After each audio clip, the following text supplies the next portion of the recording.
어떤 이슈인지 한번 짚어주시죠. 네. 네. 다단계형 코인 사기 같은 경우에는 우리가 알고 있는 일반적인 다단계랑 똑같습니다. 사실 코인 사기, 코인 다단계 사기라고 해서 특별히 달라질 건 저는 없다라고 봅니다. 다만 기존에 있는 다단계 업체들이 이 코인이라는 걸 어떻게 보면 수단이나 매개체로 이용하는 걸 뿐이지 그 차이만 있을 뿐이지 모든 형태는 기존의 다단계랑 완전 똑같습니다. 그래서 네. 상위 레벨에 있는 어떤 그런 상급자가 그 밑에 있는 어떤 그런 중급자한테 수당을 주고 그 중급자가 또 밑에 있는 사람한테 또 이걸 수당을 주고 이런 식으로 연결되어 있는 일반적으로 우리가 알고 있는 다단계랑 똑같다고 생각을 하시면 됩니다. 네, 그런데 이렇게 다단계 코인 사기 수법의 경우에는 굉장히 규모도 커서 피해 금액도 크다고 들었습니다. 그런데 그거에 비하면 소송이나 사건이 좀 진행되는 속도가 더디다라고 들었는데 그 이유가 있을까요? 네. 네, 아무래도 이제 이 코인이 매개체가 되었기 때문에 조금은 일반적인 어떤 그런 이제 사기 수법과는 좀 차이가 좀 있습니다. 그러니까 네. 무슨 말이냐면 코인을 우리가 이제 돈 주고 구매한 것이기 때문에 네. 업체 입장에서는 당신이 이제 상품을 돈 주고 구매한 거니까 그 상품을 우리가 이제 직접 이제 전달했잖아요. 코인을 이제 줬지 않습니까? 이제 그런 측면에서는 좀 책임이 없다라고 이제 그렇게 좀 압박을 하는 경우도 있고 또 코인이라는 게 어떻게 보면 시세가 이제 변동이 굉장히 많이 일어나는데 그렇죠. 당신이 결국에는 이제 피해를 봤다고 해서 뭐 신고를 하거나 형사 고소나 고발하게 되면 결국에는 이 코인이 망하게 되고 그러면 네. 당신도 이제 피해를 못하는 게 아니냐. 그렇게 어떻게 보면 반협박성 비슷하게 얘기를 하는 경우가 있는데 그런 식으로 이제 말을 들은 피해자 입장에서는 본인이 아무래도 좀 피해를 본 부분이 있다 보니까 쉽게 수사기관에 도움을 요청할 수도 없고 어떻게 보면 사기꾼이 얘기하는 것처럼 그 코인 가격이 오를 때까지 기다리는 경우가 상당히 많이 있습니다. 그리고 또 같은 피해를 본 사람들 사이에서도 의견이 또 중구난방으로 많이 갈립니다. 누구는 네.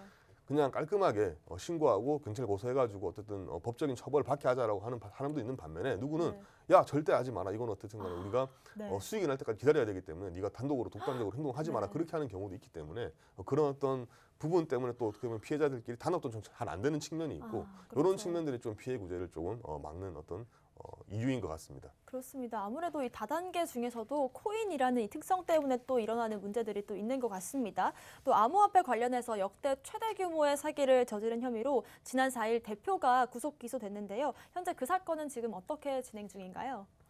네, 그 사건 같은 경우에는 지금 이제 피해자가 워낙 많기 때문에 네. 아실 분들은 다 아실 거예요. 대규모 네. 어떤 그런 기획 수사를 지금 하고 있는 것 같고 구속됐다는 거 외에 아직까지 뚜렷한 어떤 그런 이제 수사에 대한 어떤 진척 상황에 대해서는 저도 뭐 접하지를 못해가지고 수사 진행 중인 걸로 그렇게 생각을 하시면 될 것 같습니다. 왜냐하면 그 사건 같은 경우는 피해자가 너무 많기 때문에 아마 아직까지도 피해 규모나 이런 것들이 제대로 집계도 아직까지 안 됐을 겁니다. 아마. 네. 예. 아직 그 정확한 피해 규모도 산정이 안 됐을 아마도 정도로. 그랬어요. 왜냐하면 지금 네. 제가 생각하기로는 아마도 지금 이 순간에도 아마 피해 금액이 아마 늘어나고 있을 겁니다. 그럴 가능성이 크기 때문에 결국에는 사기 범죄를 처단하기 위해서는 어떤 사람이 얼마만큼 피해를 받는지가 일단 기본적으로 좀 정리가 네. 돼야 되는데요. 그 정리하는 데만 상당한 시간이 좀 소요될 것 같습니다. 그 정도 규모면은 정말 어마어마한 규모의 네, 지금 네. 피해가 일어났겠네요. 앞으로 이 진행 상황이 어떻게 되는지 저희가 한번 다뤄보는 것도 네. 좋을 것 같습니다. 또 다른 이 사기 유형들도 있다고 하는데 몇 가지 더 소개해 주시죠.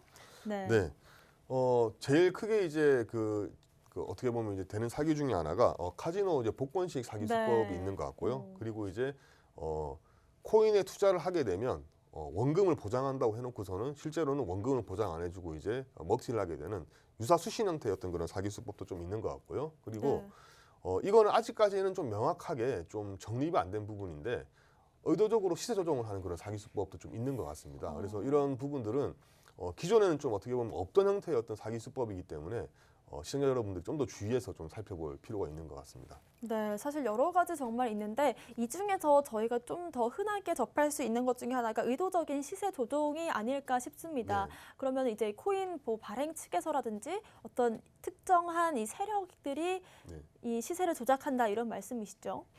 네, 네. 지금 뭐 시세 조정 같은 경우에는 뭐 특정한 세력들이 의도적으로 이제 가격을 하락시켰다가 펌핑하고, 네. 그렇죠, 하락시켰다가 투자자들이 이제 손해를 보면서 저점에 팔면 다시 또 상승시켜가지고 또 수익을 내는 뭐 그런 방법을 시세 조정이라고 지금 이제 대부분 이제 얘기하는데 그런 부분들이 이제 조금 명확하게 규제가 되지 않았던 이유는 사실상 그런 시세 조정을 갖다가 이제 법적으로 규제하는 어떤 그런 법이 사실 없었습니다. 네. 그래서 이런 부분들 앞으로 어떤 법적인 제도적인 어떤 그런 해결이 좀 필요한 상황입니다. 네, 방금 말씀하셨지만 정말 제도권 밖에 있다 보니까 보호하지 못하는 부분들이 있는 것 같습니다. 어떤 대책들이 지금 마련 중에 있나요?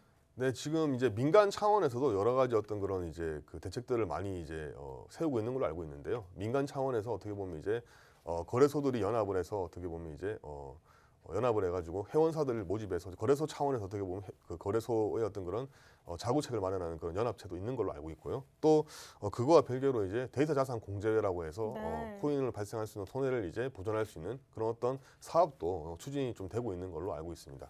네, 데이터 자산 공제회를 말씀해 주셨는데 어떤 일들을 구체적으로 하고 있는 단체인가요?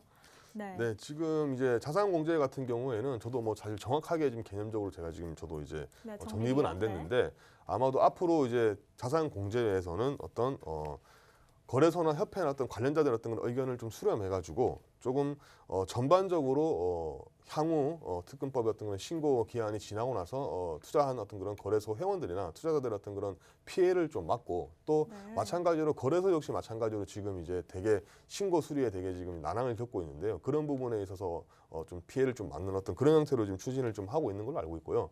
결국에는 현재 이제 그 문제가 되고 있는 여러 가지 어떤 코인 관련 사업들을 좀 더 안정적으로 좀 양성화시키기 위해서 좀 추진되는 사업으로 제가 지금 확인하고 있습니다. 네, 그렇습니다. 암호화폐 시장은 물론 투자자들을 보호하기 위해서 꼭 필요한 기관이 아닐까 생각이 드는데요. 현재 설립 과정도 한번 짚어주신다면요, 다시. 네. 네, 지금 뭐 제가 확인하기로는 현재 지금 지난 6월에 데이터 자산 공제 심사를 하고 또 평가위원을 좀 모집을 한 걸로 그렇게 알고 있고 또 아마 전문적인 어떤 그런 체계를 갖춘 사업을 계속 추진을 하고 있는 상황이어서 아마도 특근법 신고 시점에 좀 맞춰가지고 뭔가 좀 결과물이 좀 나와야 될 것으로 그렇게 지금 생각을 하고 있습니다.